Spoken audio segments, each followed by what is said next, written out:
And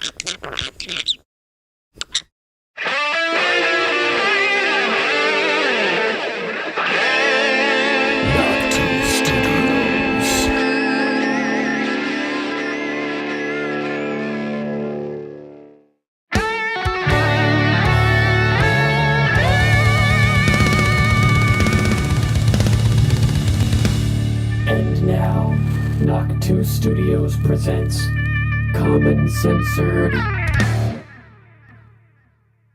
Good evening, California. I come to you tonight to impart a few words of wisdom upon you. First, not all pee-pee times are poo-poo times, but all poo-poo times are pee-pee times. Second, anything can be a dildo if you try hard enough. And lastly, the poop map is real and it's spectacular. Good evening. What's up, everybody, and welcome back to Common Censored. Thanks for being here, all of you censored commoners. That was totally a real video of Gavin Newsom talking about pee-pee time and poo-poo time. The poop map is real. Oh man, that was so brutal. Saw that on Gary Franchi yesterday. Next News Network. Anyway, thanks for being here. This is episode 242. Jill Biden taking over the presidency, apparently, is sitting at the head of the table at a cabinet meeting. A Democrat donor arrested for threatening to something we can't say on YouTube to moita/torture 6 SCOTUS justices. SEC to sanction Elon Musk, and Diddy placed on suicide watch. That and a whole lot more for today's show. Make sure to tune in Monday through Friday as we cover all the crazy clown world chaos on Common Censored. Use hashtag Common Censored or hashtag Info Infantry when you share the broadcast. Join the Info Infantry. All it takes is one share and you get enlisted. You get an enlisted rank in the branch of your choice. Thanks again for being here. Links to everything that we talk about today will be posted in the description beneath the Rumble video over on Rumble. So if you're watching this later on and you want to know what we're going to be talking about and want to not waste a bunch of time, then find the topics that are interesting to you in the description beneath and jump right to the point in the video where we talk about them. Mom Mac looks like she's here. Maybe she'll be adding timestamps today. I know we got some timestamps yesterday. I hope you're feeling well today, Mama Mac. So maybe we'll have some timestamps. Disclaimer. Views expressed on Common Censored are only opinions. Assume everything we say is false and research for yourself. We're not giving medical, legal, or financial advice. The only advice we are giving is think for yourself. Question authority. Think for yourself. Question authority. Shout out to everybody hanging out over in chat. Ed, we love Ed. I see Ed Hoskins, Commodore, Smelling My Groin, Mama Mac, Joe Frey, The Outlaw Dogs, and JJR SVL. What's going on, guys? You ready to jump into the news? Let's see what we got at the top of the list today. Jill Biden taking over cabinet meetings. What's going on with this, guys? Gateway Pundit reporting over here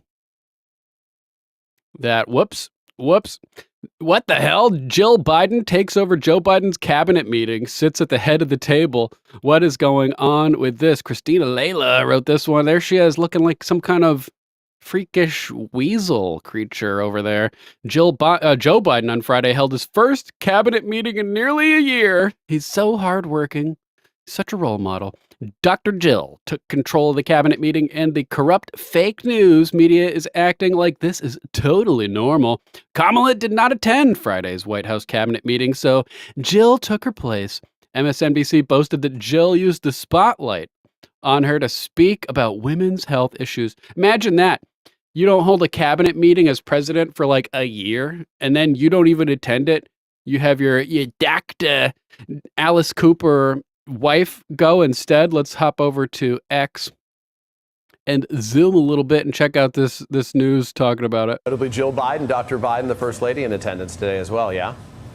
Yeah, I mean, this is an important and interesting cabinet meeting because of who is not there, which was Vice President Harris, obviously, who has her campaign schedule. But then because of the spotlight that the First Lady did have, she talked about the fact that sometimes the White House, in her words, surprises you. And for somebody who has worked on women's health issues for her whole career, frankly, as a teacher, but also as the Second Lady and now as the First Lady, she said one of the things that struck her the most was the inequities in medical research, funding for medical research for women. So this is an important priority of hers that she had the opportunity to at this cabinet meeting to spotlight. And as you had that great interview with her, Peter, talking about the fact that, yes, a burden may have been lifted from her husband's shoulder in one respect.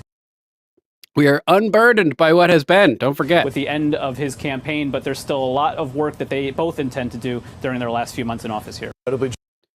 So this is totally weird. Totally weird. This is the first time that Jill has joined us. That goes to show how important the issue is. She's going to speak about with us, Joe Biden mumbled. And Jill is going to give an update on the White House initiative to fundamentally change how we approach women's health services. So I'd like to turn it over to Jill for any comment she has. Let's see Joe Biden introduce her. This is the first time Jill has joined us, and it goes to show how important the issue is, which she's about to speak to the both of us. Today, at the top of our meeting, Jill's going to give an update on the House initiative, White House initiative, to fundamentally change the approach and fund how we approach and fund women's health services. Why? How is the White House able to control how we approach health services at all? First of all, Article 1, Section 8 of the Constitution, which delegates the powers to Congress, doesn't include anything about health care. It's just an imperial power grab where they're claiming to be able to do anything with healthcare, but that's Congress. How does the executive branch claim to have any control over any of this at all? Makes no sense. These are tyrants, petty tyrants grabbing all the power. So I'd like to turn it over to Jill and for any comments she has, and it's all yours, kid. Thank you. It's all yours, kid. Sometimes the White House All your wife, kid. surprises you. When Joe became president, I knew I wanted to keep shining a light on the issues that I've worked on for so many years. Ugh. Yeah, good question. When did Jill Biden become president? What? Biden's honorary legislation folders have Jill's emblazoned signatures? When did we elect her president? Comfortably Smug. Ooh, cool name, posting that. Nice Pink Floyd reference. It's got Joe and Jill Biden's name also. They're co-presidents, guys. Two minds working together as one, each operating on only about a fetterman of power. Together, they can equal, like, I don't know, half a human brain or something. This is ridiculous. It is an important and interesting cabinet meeting because of who is not there, which was Vice President. Insane. Completely insane. Stephen Miller has a good post over here at Sage Listener on X, reposting himself. Jill Biden appears to be assuming the reins of power, much like Claire Underwood in House of Cards, a calculated and inevitable shift. Under these circumstances, isn't VP Kamala Harris obligated to invoke the 25th Amendment? You'd think that if Joe Biden can't even host his own cabinet meetings, that she's kind of obligated to enact the 25th Amendment there. That's what I would imagine, at least. So this is ridiculous. Yeah, I don't remember voting for her either. Ed, does anybody even remember voting for Joe? Probably not. Probably not. So that's where we're at now. Pretty weird, apparently. Pretty weird. Let's jump over to our next topic. Let's check in with the Georgia State Election Board with some huge news. They misspelled it. It's huge with a Y. Huge news. Georgia State Election Board passes rule requiring hand count of ballots at precinct level. This is massive. Massive. At the precinct level, that means you're going to get all the hand counts at the bottom level, so any manipulations higher up will be immediatamente apparent. Brian Lupo, the Wolf, wrote this one. In a big win today, the Georgia State Election Board passed Resolution 181-1-12-.12 by a 3-2 count. That's the most ridiculous legislation name of all time. The resolution simply requires the hand counting of physical paper ballots at the precinct level to ensure it matches the total reported by the tabulators. This does not involve a hand count tabulation of the vote totals, but rather simply the total number of physical ballots at that particular precinct. So not as good as it could be. Pretty good nonetheless. This is a welcome rule in Georgia after several issues arose during a municipal election in Tennessee in 2021. There is ample evidence that the same issues discovered in Tennessee may have plagued the Georgia 2020 general election. Following the 2020 election, Williamson County, Tennessee reported on an anomaly in their vote tabulation to EAC via the Tennessee Secretary of State's office. The anomaly was discovered when an election worker counted the physical paper ballots from their October 2021 municipal election and realized that the number of ballots hand counted did not match the number of ballots scanned on 7 out of 18 tabulators. A little bit suspicious. This led to an investigation by the U.S. Elections Assistance Commission, EAC, that could not conclusively pinpoint the direct cause of the anomaly. Imagine my shock. EAC, in conjunction with Dominion Voting, investigated. Dominion is investigating? Come on, man. That's like having the murderer investigate their own murder. It's insane. And in February 2022, Dominion submitted a, quote, root cause analysis to the EAC. EAC's final report noted that erroneous code is present in the EAC certified D Suite 5.5-B and 5.5-C systems. Oh, I'm sure it was just an error, guys. Definitely not. The fix is in. So Donald J. Trump truthing out earlier today. If you vote illegally, you're going to jail. You're going to jail. That's right. Do not pass go. Straight to jail. Straight to jail right away. How about this story? This was on the docket yesterday, but we didn't get to it. Crazy, crazy, crazy stuff. More left-wing terrorism. Deranged Alaska man charged by DOJ with threatening to torture and whack 6 Supreme Court justices. How many conservative Supreme Court justices are there? I'm guessing this wasn't a conservative that did this. Sent more than 465 threatening messages. That's a good way to get yourself on the radar and get the FBI or the Secret Service or something coming after you. Sounds like this person is indeed deranged and really stupid. Really stupid, it sounds like.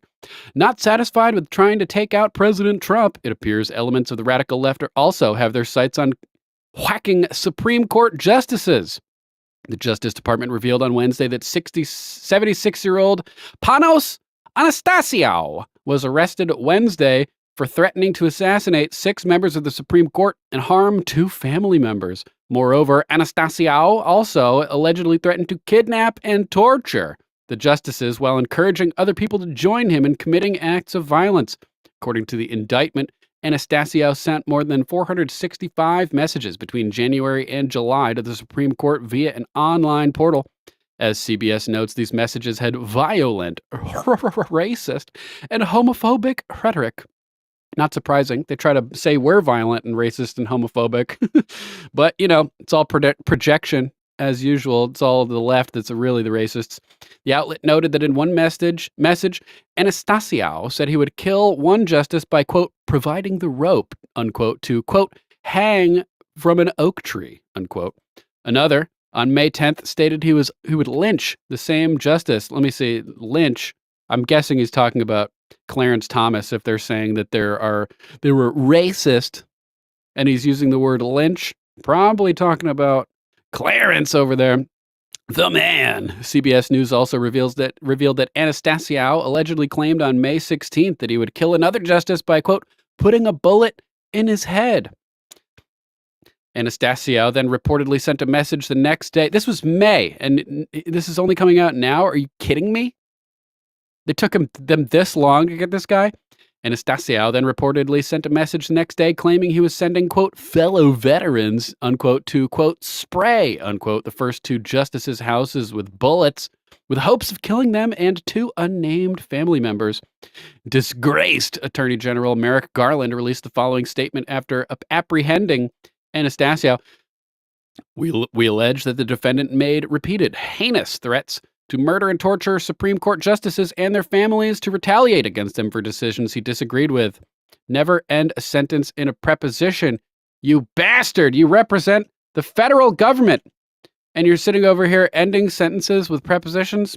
You are a federal agent. You represent the United States government. Never end a sentence with a preposition. But it's even, he's a bastard, man. You ended Bastard. that sentence with a preposition. Bastard. You tell him, Colonel O'Neill. You tell him. Our justice system depends on the ability of judges to make their decisions based on the law and not on fear. So how come it took from January and May for you guys to catch this guy? It seems like you were just letting him go, giving him ample time to hopefully succeed, so then you could intervene when it was too late.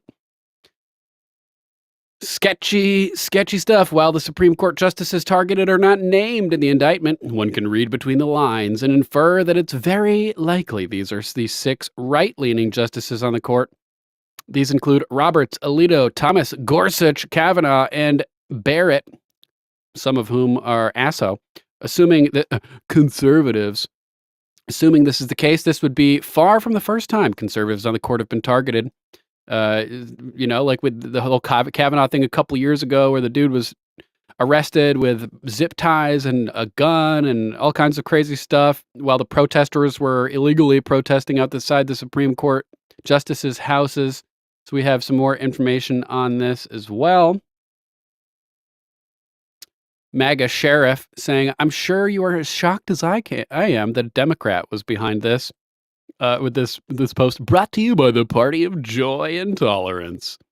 Democrat donor arrested for threatening to kill 6 Supreme Court justices, DOJ. The suspect appears to have donated to leftist causes and Democrat candidates 82 times. Very interesting. So I'll try to find this actual article. I was kind of scrambling to pull stuff together before this, but if I can find this article, we'll get more details, hopefully a dude's name or chick's name, whatever. I don't want to assume their gender, and the details about the rest of that. For now, let's move on to the next topic. Let's check in with Nancy Mace with this crazy, hilarious occurrence that happened. So that you guys may remember this dude when she was on the news on CNN recently, accusing her of basically being a horrible racist. And then the dude proceeded allegedly to slide on into Nancy Mace's DMs. Hey, baby. Got to admit, we look good together. Take a look. This is ridiculous. I would like to also enter into the record a screenshot of a text message I received from the esteemed professor from Vanderbilt, Michael Eric Dyson, after my CNN interview, begged me for photos. In this text, he says, after send calling nudes, me baby! Racist on CNN, shh, don't tell anybody, we look good together, and sent me a kissy emoji. That's the history and legacy of white disregard for the humanity of black people. Oh, so now you're calling me racist. I didn't say. I just said you weren't a racist. That is complete. No, you don't have to intend racism to accomplish No. You are intending that. Yes, you do. Yes, you do. Definitionally, racism is when something is because of somebody's race. So if you're criticizing Kamala because of her policies and not because of her race, it's not racist. Racism inherently involves targeting because of race. So yeah, you do have to have intent, scumbag, to be racist. This guy, oh man, this narrative just drives me crazy. It's just like completely ignoring the definition of words and basic common sense. That is BS. That is complete. You don't have to intend racism to accomplish No. You are intending that your I'm disrespect racist, of Kamala and Harris that is part and parcel of a tradition of disrespect. Why can't you just, Congresswoman? Why can't you just? I'm not calling you a racist. I'm telling you what the practice is racist. You are. You absolutely are. Disrespecting. No, what's disgusting is your total shit show. Professor, this gentleman said, I didn't know her name. To women is her disrespect of women. She doesn't know what a woman is.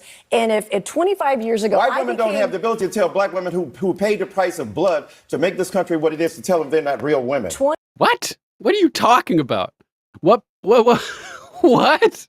Doesn't even make any sense. 25 years ago, I became the first woman to graduate from the Citadel, the military. Boy, oh boy, oh boy, oh boy, oh boy. We got to talk about this pretty wild congressional hearing on Biden and Kamala Harris's border policies, okay? How their policies have essentially led to this country not having a border because we've been invaded by illegal immigrants from all over the world, okay? And there were some things that were exposed during this hearing that I want to talk about. And the first thing I want to talk about is something that honestly is not surprising to me at all, okay? Considering how I kind of understand the psychology of these race hustlers, right? The people that always are boohoo, whining, and crying Big racism ass because this life. is what they do What up? in response to anybody that doesn't agree with the Democrat Party, and they love smearing people as racist because they don't agree with unfettered illegal immigration, which is what we have right now from the Biden administration. Part of the reason why these people always love to boohoo, whine, and cry racism is because they want that hug, right? They want that hug from the white man. And in this case, we have a black man that wants that hug from the white. That hug or that hawk? That hawk Tua? Is that so you're saying? Greg, I can't understand exactly. Woman, okay, which turns out to be the case after GOP Congresswoman Nancy Mace exposed race hustler Michael Eric Dyson, whom we talked about just maybe Total a clown. month or two ago when Kamala first got in the race. The race hustlers on CNN were boohoo whining and crying about people mispronouncing her name, even though they were mispronouncing Kamala Harris's name as well too, because nobody knows how to pronounce Kamala's name correctly except Indian people, because Kamala Harris has an Indian name because she is an Indian woman, right? Vivek Ramaswamy is like the only person that I've seen pronounce her name correctly on television because he's Indian. Yeah, those people. Right. It's not racist. They're just not Indian. It's like when people don't know how to spell Duncan, my name, they're not Scottish, man. They're not Scottish. They don't know how to spell Duncan. So I'm not offended. You shouldn't be offended. People that were boohoo, whining, crying racism towards Nancy Mace for mispronouncing Kamala's name. Or since you mentioned Vivek, that's another perfect example. Did Vivek run around screaming racism, racism, racism every time that somebody said Vivek? No, he did not. He did not. He rolled with it because people don't have the same information base that you do. They don't know how to pronounce everything the correct way all the time.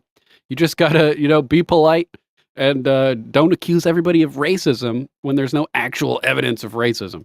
One of them in particular, again, Michael Eric Dyson, he tried to slide into Nancy Mace's DMs after calling the woman a racist on national television. Take a look. Chair recognizes the gentlelady from South Carolina, Ms. Mace. Thank you, Mr. Chairman. My colleagues across the aisle said that those that cannot pronounce Kamala's name correctly are elementary-age children. I would like to enter into the record an article by Newsweek saying Bill Clinton pronounces Kamala Harris' name wrong during DNC speech. Bill Clinton, along with Al Sharpton, rapper Lil Jon. Let's not forget that Joe Biden can't say Lil Jon. Okay. What? Her name right. Neither can Supreme Court Justice Sonia Sotomayor. And this morning on Morning Joe, Joan Baez called her a camel. So I don't want to hear it. It's fake outrage. I would like to also enter into the record a screenshot of a text message I received from the esteemed professor from Vanderbilt, Michael Eric Dyson, after my CNN interview, begged me for photos. In this text, he says, after calling me racist on CNN, shh, don't tell anybody, we look good together, and sent me a kissy emoji. Without then objection. The guy says I'm gorgeous in all these photos. I don't think he's that bent out of shape on how anyone pronounces Kamala. And if we're going to have that standard, you got to hold it to both sides, not just one or the other. Yeah, so here we have Michael Eric Dyson, who is one of these so-called pro-black race hustling academics, who's also a Baptist minister and a married man, I believe. Okay, I believe that he's still married. I think he's still in a relationship. I could be wrong about that, but it seems like he is, according to my research. For real, outlaw dogs. He's trying to slide in the DMs of a white GOP Happens to everybody that he called racist just moments before on CNN, right, on national television. Immediately after the interview, this man goes up to her and asks for photos. Say, bro, hilarious. It's too funny, man.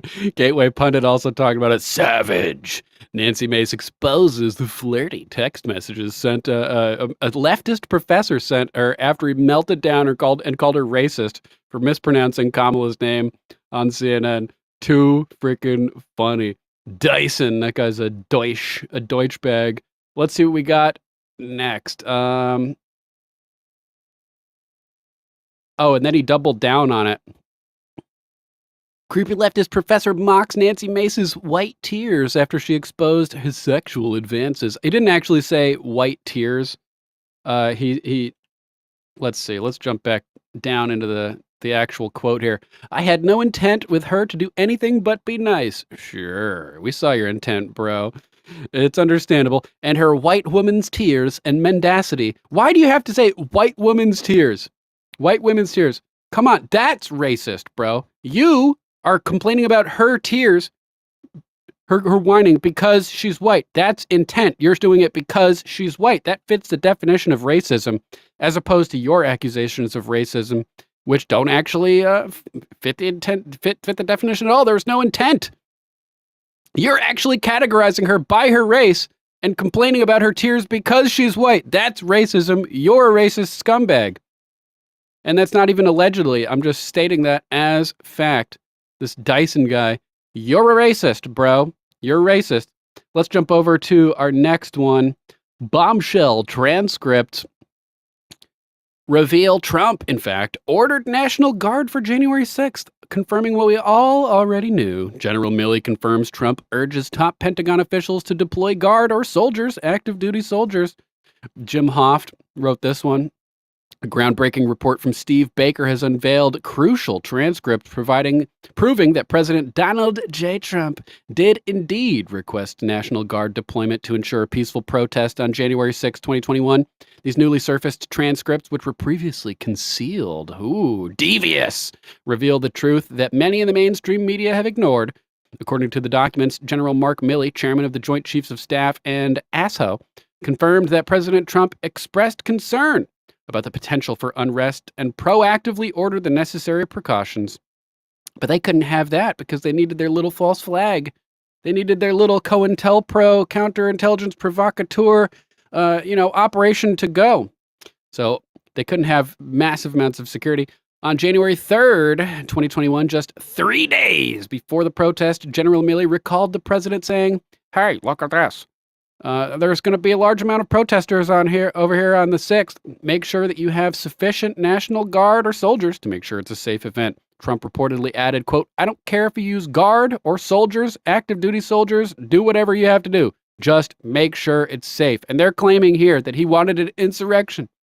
It's bullshit. Everything these corrupt, controlled corporate media, propagandists, talking heads, prostitutes say is bullshit. Just anything they say, just automatically go with the opposite. These damning revelations fly in the face of the narrative propagated by the mainstream media and Democrats who have continuously blamed Trump for the chaos that unfolded on January 6th. The president's clear directive to deploy the National Guard days before the event highlights his intentions to maintain law and order. During the protest, the transcripts also reveal that the Pentagon officials failed to act on Trump's requests. Chief Stephen Sund of the U.S. Capitol Police made an urgent plea for the National Guard on January 6th. I think he waited for it was 72 minutes or something, where Pelosi was refusing to respond to him. However, according to Sund, the Secretary of the Army's representative denied the request, citing concerns about the, quote, optics of having National Guard troops stationed at the Capitol. So they're worried about the optics there, but then they're putting up giant fences and walls around the Capitol on every other day? Or they weren't concerned about the optics at Lafayette Square when the leftist protesters showed up and tagged, graffitied over everything and set the church on fire across the street? They weren't worried about those optics. They weren't worried about the optics in 2016 for Donald Trump's inauguration, when BLM and Antifa were blocking off roads and setting cars and limousines on fire and smashing the windows at business fronts. They weren't worried about the optics there. They weren't worried about the optics when BLM was causing billions of dollars of damage to cities across the country, murdering dozens of people in their wake and setting fire to whole complexes that burned, never to be, ruining people's apartments and places of business. They didn't care about the optics for that. These people are insane. These people are insane. This hesitation contributed to the delayed response, exacerbating the situation. Unbelievable. Further complicating matters, Acting Secretary of Defense Christopher Miller acknowledged that Trump had commented on the need for 10,000 troops to ensure security. However, Miller dismissed the president's request as mere banter. Are you kidding me, bro?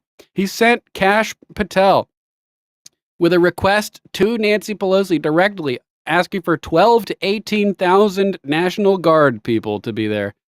What are our National Guard soldiers? What's the word for National Guard personnel? Let me know in the chat if you guys know, Army soldiers, Marines, Navy sailors. Space Force Guardians, Air Force Airmen. What is the National Guard? Are they soldiers? I remember that National Guard commercial with the song by whatever that band was, Third Eye Blind or something. Citizen soldiers. So maybe it's soldiers. Anyway, you guys get the gist. Just more evidence showing that Trump did try to send soldiers over there. Next, let's jump over to a post from Dom Luker. Dom Luker, breaker of narratives at Dom Luker, DOM_LUCRE on X. Breaking news. The U.S. government is officially targeting Elon Musk. The SEC will sanction Elon Musk in its Twitter acquisition probe. Joe Biden threatened Elon up on September 10th, 2023. And now we know why. Here's the clip from last year. That Elon Musk's cooperation and/or technical relationships with other countries is worthy of being looked at. Whether or not he is doing anything inappropriate, I'm not suggesting that. I'm suggesting that it's worth being looked at. But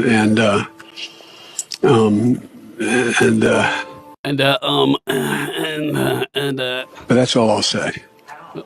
Because you can't even speak to say anything else? There's a lot of ways. All right. So this is being reported by a bunch of people. There aren't exactly sources per se on the post that I've seen, but it's being reported all over the place. Biden, right after Elon bought Twitter, quote, "There's a lot of ways to get him."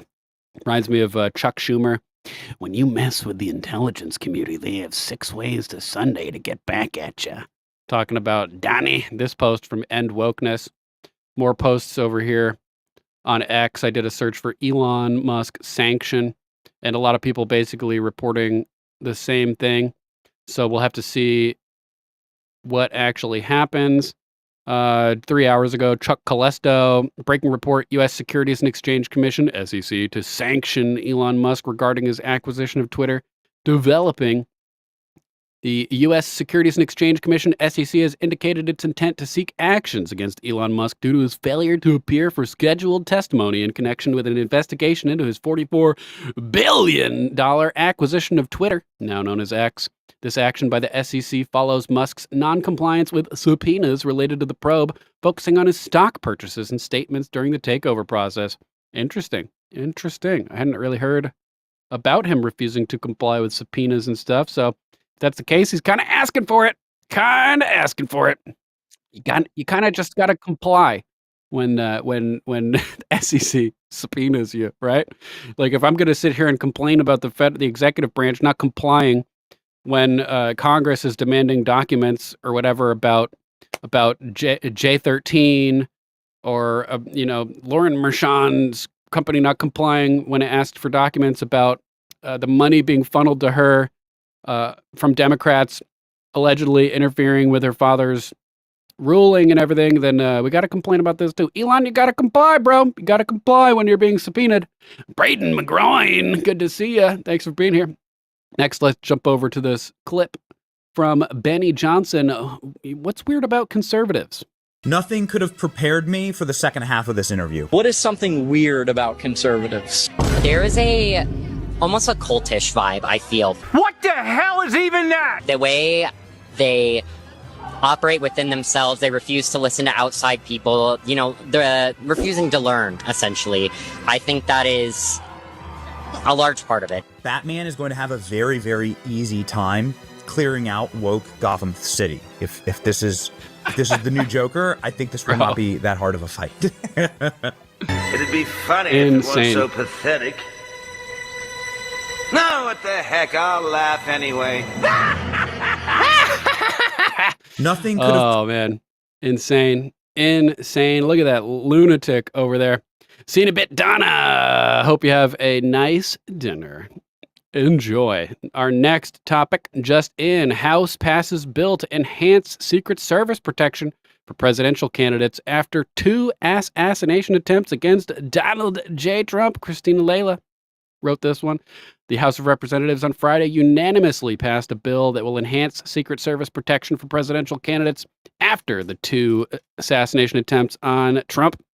It only took 2 assassination attempts against Trump to enhance his security, or maybe up to 4 with the plane issue, and then with that weird situation in Tucson with people being blinded and getting swollen and everything. We have some interesting information on that, right, Crazy B? Regarding UV light weaponry. Pretty crazy. Quote, regardless of how every American feels, regardless of how every American intends to vote, it is the right of the American people to determine the outcome of this election. The idea that our election could be decided by an assassin's bullet should shake the conscience of our nation, and it requires swift action by the federal government. Rep. Mike Lawler, co-sponsor of the bill, said. Lawler, I always thought that was a pretty cool name. Makes me think of Brawler. Quote, it is shocking that it took a second assassination attempt for Donald Trump to get the same level of protective detail from the Secret Service as the President of the United States. Yeah, I mean, he's the former president, and he's the front runner. He should get the same level that he had as president. That level should never go away. Once you're no longer president, you should retain that same high level of Secret Service forever. Sandlot style. Thank you, Mr. Speaker. And thank you, Mr. Chairman. In America, elections are determined at the ballot box, not by an assassin's bullet. Hopefully. In recent months, we have seen Insane 2 such attempts on the life of former President Donald Trump. First, in Pennsylvania, and most recently, in Florida. That these incidents were allowed to occur.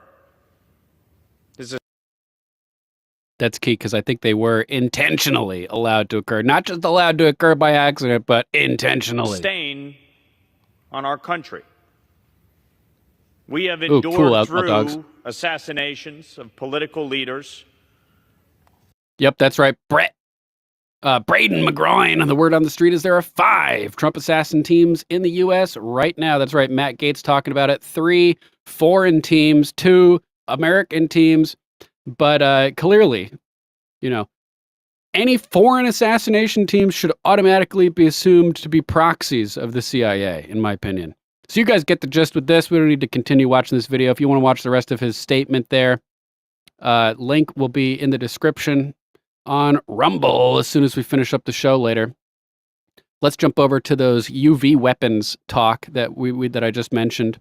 Chase Geyser responding to Alex Jones and Mike Adams talking about this. Here are some details that back Alex and Mike up. First, let's start with Mike's comment, and then we'll jump to Alex, and then we'll go to Chase.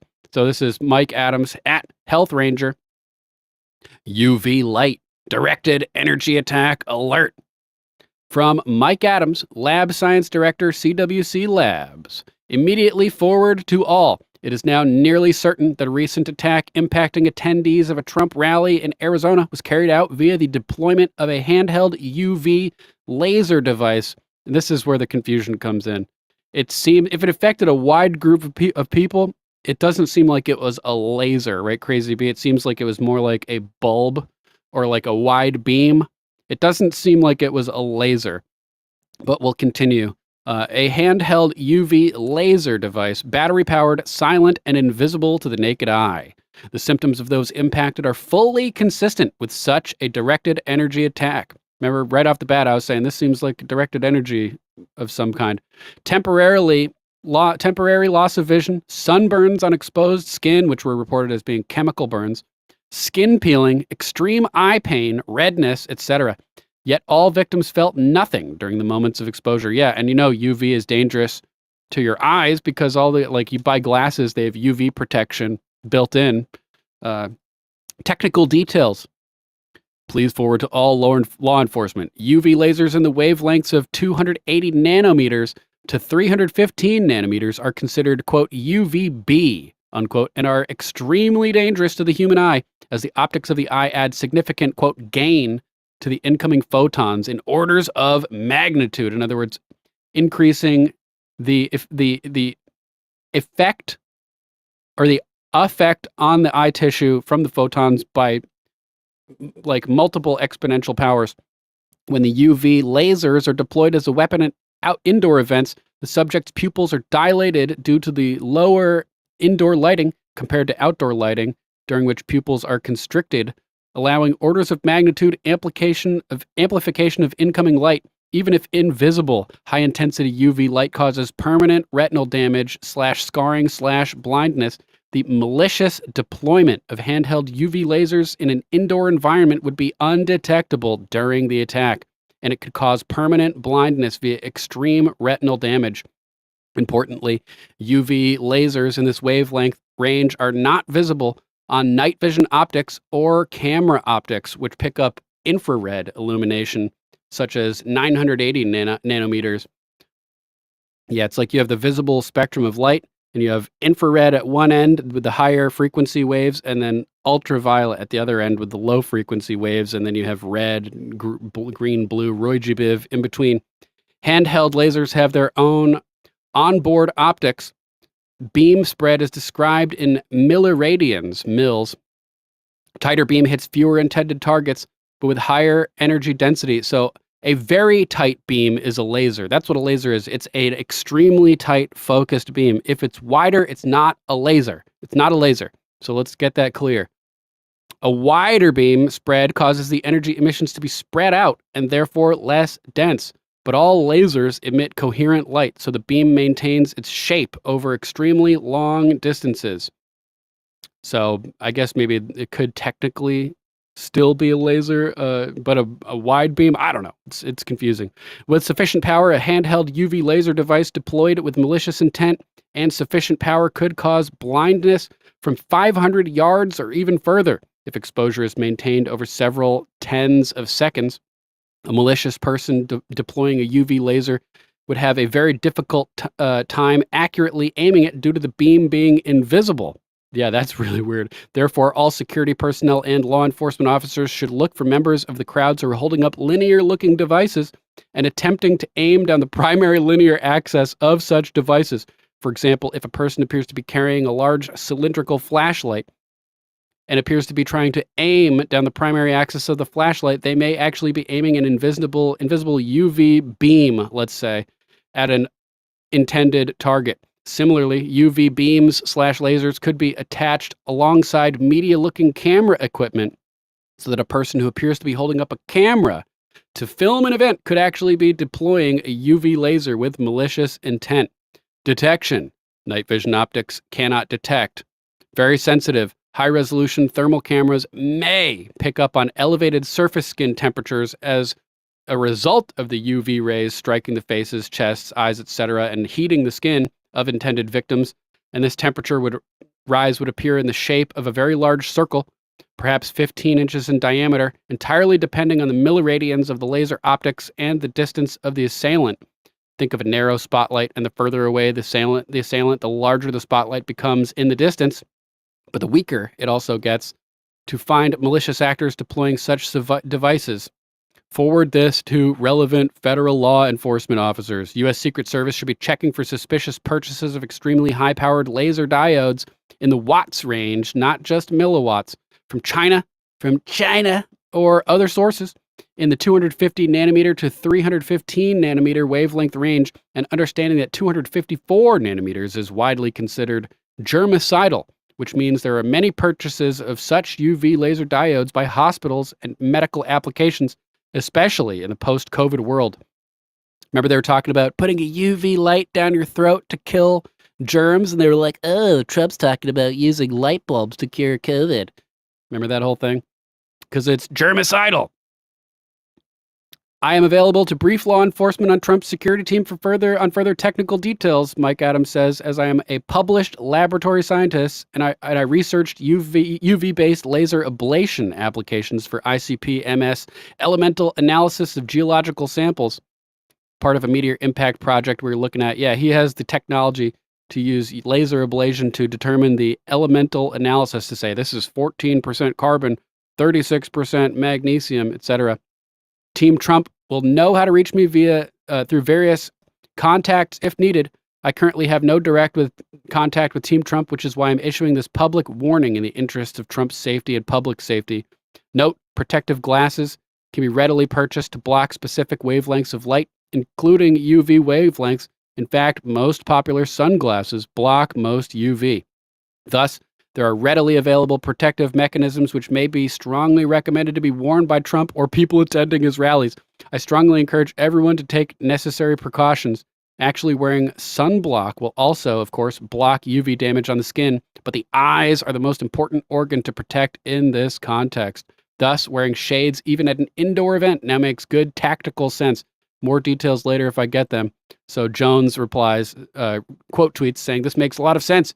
U.S. warships have been attacked by China in the past.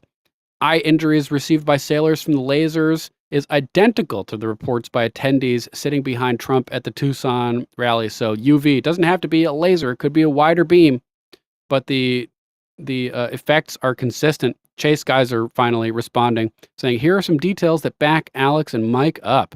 In the 1990s, several countries, including the U.S. and China, were reportedly developing or deploying blinding laser weapons designed to cause temporary or permanent blindness to enemy soldiers. These types of weapons raise significant and ethical and legal concerns, leading to the adoption of the Protocol on Blinding Laser Weapons, Protocol 4, under the United Nations Convention on Certain Conventional Weapons in 1995. This protocol prohibits the use of laser weapons specifically designed to cause permanent blindness. So the deep state's own documents confirm the technology exists and has existed for quite some time. Pretty interesting. Yeah, Crazy B, look, here she is. The only issue I have is the word laser. Laser eye injuries are noticed right away. I believe it was a UV lamp of some sort, not a laser. I agree with Crazy B. Could be a focused lamp, but not quite to the laser level, it seems. It would be immediate and obvious. Crazy fucking times we live in. That's right, Ed. Agreed, bro. Agreed. Mike Mack saying, exactly, this isn't sci-fi tech. It's been around for decades. The 1990s saw the U.S. and China working on blinding laser weapons, and the fact that the UN had to step in with Protocol 4 proves it. The deep state knows this stuff exists and has for years, yet they still pretend like it's all conspiracy theory. How long until more people wake up to the fact that these tools of control have been sitting in the shadows all along, like all those directed energy weapons patents that we scrolled through on the UN website with, quote, voice-to-skull capabilities? That's their words, not mine, right on the spreadsheet listing all the patents, patent numbers, patent holders, wavelengths of frequencies that they use, and the effects. They can imprint words into your mind. They can change your emotional status. They can do all kinds of crazy stuff with directed energy weapons. Yeah, I was thinking Havana syndrome was thrown out there on Bill's show on Wednesday. Billdozer74. Make sure to subscribe to Billdozer74 on Rumble. And it seems very similar to Havana syndrome, some kind of directed energy weapon that was used to attack various U.S. personnel domestically and abroad. Let's see. Crazy B sent me this as well, saying I was up most of the night with this eye injury thing, and the best I can come up with is someone set up a UV lamp that was supposed to point at Trump, but they did it wrong and pointed it at the audience instead. Their symptoms match up to this article I found, and she's got this article from the Cleveland Clinic. Photokeratitis. Photokeratitis refers to temporary, painful eye damage from exposure to ultraviolet light, such as the sun and its reflection, welding arcs, and lights used for medicine. You know, when you weld, you wear the UV protected shield. Treatments include home remedies like cold compresses and over-the-counter pain relief. So there's a whole bunch of information about photokeratitis here. I will send I'll have the link listed in the chat. That's right, Bill. You're relevant, bro. I hope you had a good birthday, too, by the way. Happy belated birthday to Billdozer. Billdozer74. We love Billdozer. Let's see what we got next on the list. Over to leading reports. We will hop. Leading report at leading report on X.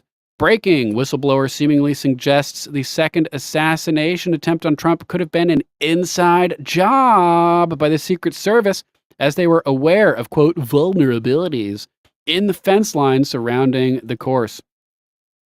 So we have a letter from Josh Hawley sent to the Honorable Ronald L. Rowe Jr., Acting Director of the U.S. Secret Service, dated September 18th.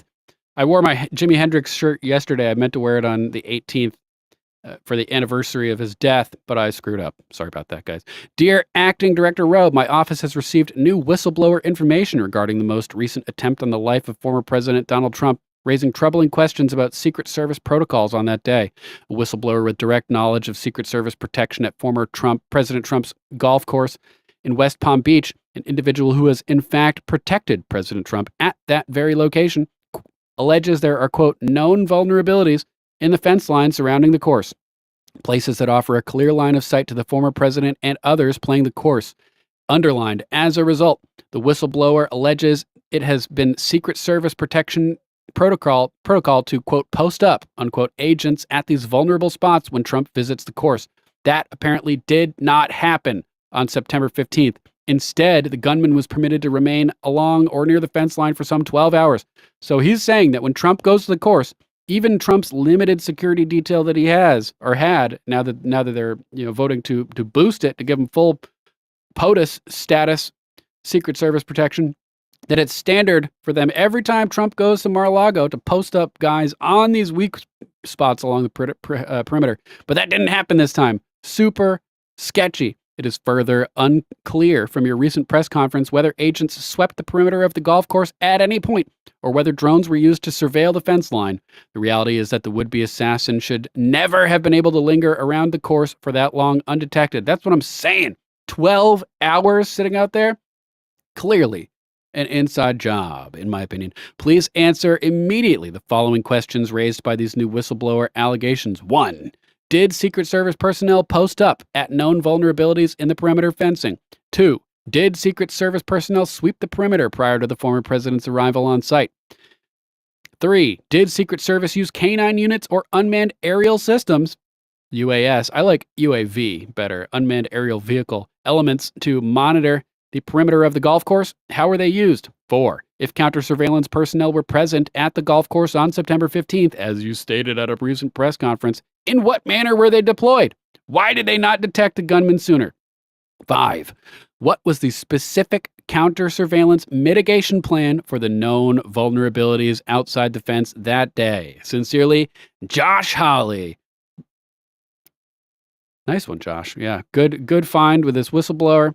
Hopefully something happens with this, assuming that this is a real a real document and I'm not just being totally trolled here.